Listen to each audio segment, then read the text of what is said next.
Welcome to episode 4 of the Brew Chronicles, and it is our first episode for 2025. Certainly is. We've got ourselves a couple of cold glasses of Shaz's Session IPA that she whipped up at the latter end of last year. In today's episode, we're going to have a look at the beer that I put down earlier this week. It's my Tease XPA.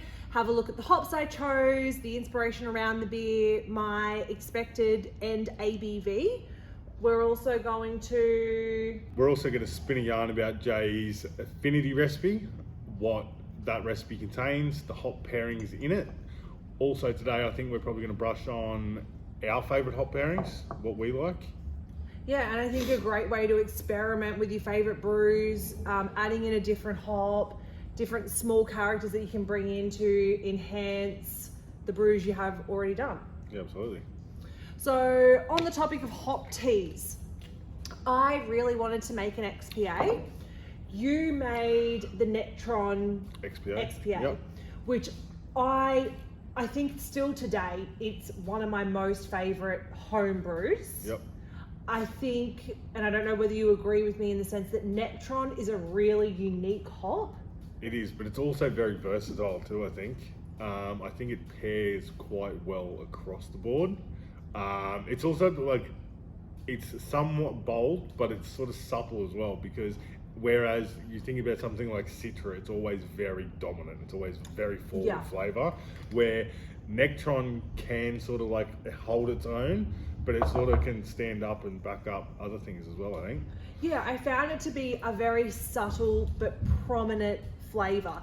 And I really don't think that there were any other hops I'd used in the past that achieved what you achieved with that Nectaron XPA. No.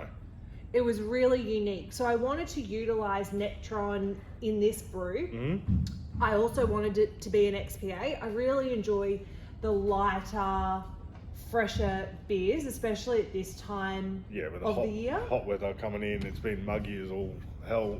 You know, it's been pissing down rain every other day, but when it's not raining, she's dead hot. So right, but I also wanted it to be a little bit different to yours, because there's no point replicating the beer that you've already done. Yeah. So what I went for my base hopped malt can was the Australian Blonde. Yeah. So one thing that's different, and we'll talk about my end ABV that I get, it is slightly lower because the blonde is actually made to produce a low carb beer. Yep. My reason for going with the blonde is it's nice and light, and I really wanted that to carry through the whole beer. Yep. The second tin I went with was the extra pale master malt. Oh, yep. Keeping with the theme of the XPA. Absolutely. I also wanted to steal your shine using the hop head yeast. Oh, rightio. So you use the hop head yeast. Certainly, the M66 is probably my favourite yeast strain, probably by far. I probably use it more often than I don't, if I'm honest. Especially in those really hop forward beers where you really want to carry that flavour and aroma. So are you using any other hops apart from the Nectaron? Yeah, so what I ended up doing is I wanted to keep the beer affordable as well. So I didn't want it to be priced too high. So what I've ended up doing is 25 grams of Nectaron, and I've also done 25 grams of Melba. Oh, rightio, yeah. So Melba is in that citrus passion fruit realm. Yep. I don't think that, especially in the home brewing industry, I don't think Melba gets a lot of attention. No, certainly under the radar. Yeah, it's an Australian hop. So yeah, see how those two come out together. It's obviously a new experimental brew. We've never brewed anything like that before. All in have Melba in their Australian Pale Ale. Certainly do, yep. And you're a big fan of the All In range. Absolutely. So hopefully the two of them come out really well together. Yep. Time will tell. Yeah. What sort of time frame are we looking at? About a week or so? Yeah, so at the moment it's brewing at about 20 degrees. Oh, rightio, yeah. With the two cans, my initial thinking was I would dry hop it within today or over the next couple of days to then keg it by the weekend. I want to give it enough time to get down as low as I possibly can, especially having the two cans and any residual sweetness and And that type of stuff. how long ago did you lay it down then? Sunday. Right, yeah. So what's today? Friday. So it's been about 5 days or so, yeah. So I'm going to let the actual fermentation process be about 9-10 days. Yeah. Dry hop it so that then it's in the keg closer to 14 days. Yeah. But as well, it is in that 20-degree range. Hop head goes up to 22, Yep. just to allow as much time as I possibly can. Yep. So that is one of the beers we are putting down for our February event, Mm-hmm. which we haven't really released the details yet, but they will come. Yep. The other thing we've been doing is planning for what other kegs are going to be filled and what brews. So you can talk about that. Speaking of kegs that need to be filled, one of the ones that we're definitely going to be laying down for the event will be Jason's Affinity recipe. It comes off of a base of Canadian Light. No extra malt extracts in this one. It's just a booster blend. So it's just American ale yeast. So again, we want to sort of keep those very neutral sort of flavors in the beer, because in Jason's hop profile, he wanted to put 3 in. Now, as you know, Jason doesn't like adding too much hops to too many different beers. Not as a general rule. No. So it was a little bit out of the blue for him. It does suit the beer extremely well. So the mixture in that one is, I believe it's 50 grams in total. So you're looking at around about 17 grams per hop.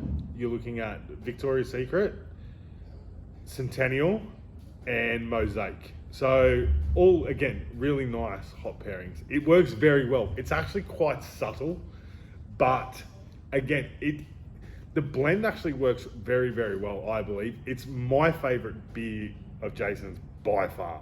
Yeah. By far. And it's an absolute crowd favorite here. Especially, like you said, again, we're trying to brew things that suit the temperament right now. Coming home from work after a long ass day, right, tearing into anything too bold, Yeah. too forward on the tongue, you know what I mean? You want a nice, refreshing, crisped style of beer. So I'll be very interested to see how your XPA comes out and see how it holds weight against the Nectaron. Again, slightly different profile on the extract. So it will be interesting to see sort of how, if any, correlation there is between the two. And I think as well, this is also a good one for us to compare. Obviously, in our episode 3, we spoke about, actually could have been episode 2, we spoke about the differences between our Battle of the Brews beers, dry hopping with the exact same quantity of hops, but how much, I guess, hop forward yours was compared to mine. It's actually an interesting point that I didn't really pick up on what you mentioned earlier about the M66. I just come to remember now, when I run that Nectaron, I actually ran it with just an American ale style yeast. So, Well, there you go. So it will be interesting to see whether that M66 correlates with those hop additions, because obviously they're entirely different from the ones that I put in my pale ale, and just how much it does carry over. I normally do quite large hop additions in most of my beers because I like quite hoppy beer, but you only added 50 grams. Well, you've seen the carryover from the 75 against the 75 you had in, well, this beer here actually. With using the hop head yeast, Yeah. and just how much it amplified those esters and that flavour. Yeah. Because what do you run in this one? West Coast, the M44, though. This is the West Coast, and I definitely achieved a very clean flavour. For me, I think the bitterness is a little bit more than what I would have preferred. Yeah. One thing I'm proud of with this is it doesn't come across to me as a sessionable drink. What do you think? Because it's only like 3.2 or 3.5, isn't it? Now, how do you mean that? Are you talking about the actual flavour of the curry of the beer, or are you talking about more so like the alcohol content? Just both. Like, to me, when I drink it, I don't think, oh, that's a mid-strength. Or No, actually, absolutely. it's lower than mid-strength. Absolutely it's not. a lie. I was just making sure we're both in the same direction. No, not whatsoever. Honestly, it carries itself quite heavily, if I'm honest. Yeah. More so on the palate. And in the mouthfeel more than anything, it's the session in the name essentially comes from the alcohol content, Yeah. but it carries itself as a very full beer. That's right, which I think which was the goal. I knew that I would run the risk of it not having as much hop flavor. You've spoken before about alcohol content carrying hop flavor and those things. Anyway, we've deviated off that. We'll get back on track. Yep. So onto our hop pairings. I guess hops that we think work really well together. What is your idea of a great hop pairing that someone may not have thought about before? Now, probably one of my absolute go-tos, which I've used across the board in a couple of different brews before, is Galaxy and Amarillo. Now, Galaxy stands on its own 2 feet. I don't think that's up for debate. It's one of your sort of core tenant hops. You've got your things like your Mosaic, your Citra, your Galaxy. Galaxy is pretty favourable across the board. It's very noticeable. Amarillo, I find, pairs very well with it. It doesn't combat it in any way, shape or form. It doesn't redact anything from Galaxy. It just helps add to it. So based off of that, what's your hop pairings then? What's your favourite hops to put together?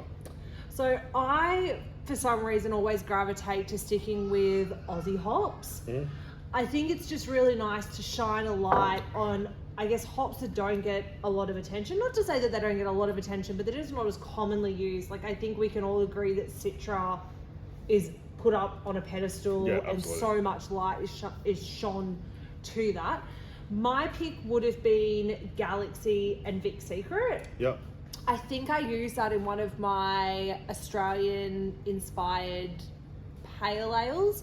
I would have used it as finishing hops, but I think now I'm definitely leaning towards more of those, like the 50 grams plus. Yep. I just seem to like that so much more. I think that, once again, similar to your suggestion, they're citrusy, they're fruity, they're light. I don't think there's many in that realm that wouldn't pair well together. Really. Yeah. Like, you know, if you've done a brew, like your Nectaron, for example. Azuka, even, there's a few out there that all sort of blend very well together. And, you know, if you're up for experimenting and really kind of stepping into the next level of home brewing, take one of your favorite beers that you've brewed, like I did with your Nectaron XPA, and I loved so many aspects of it. What's it like to throw in, this is a hop addition? Yeah, add to it. That's right. See if you can build upon it. You know what I mean? That's the whole premise of this home brewing adventure for everyone. Well, I can only attest for myself, right? Through knowing what I know now, things I've worked on, certain things I settled upon, and I was always like, yeah, no, this is it, right? I'm dead happy with this, right? I'm happy to stick with it, right? Then, more time, right? Bit of experimentation, different other additions that you wouldn't otherwise think to add. Stepping outside of your comfort zone, finding you like other things, and then building upon it. Yeah, and I think it's just playing with the hobby. You know, so many people, I guess, get attracted to home brewing on the sense of, oh, I can make cheap beer. That for us is not even close to a focus anymore. No. It's about making beer that we're really proud of, making beer that we can share with people, making different flavors or styles that we've never touched before. And it's more of an accomplishment that we're chasing, as opposed to cheap piss. Yeah, and you know, it feels good. You got your kegerator sitting at home, got a couple of the boys plot around that are used to sitting around kicking rocks at the pub, pour them up a beer, and they go, oh God, what's this? This is actually really good.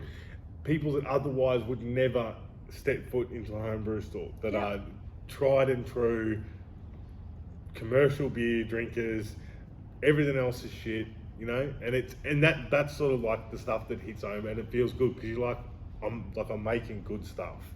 Definitely, and I think I know my biggest goal, and I'm sure that you're in the same boat as what I am, is destigmatizing home brewing. I don't think that either of us are the picture of what people expect home brewing to be. No.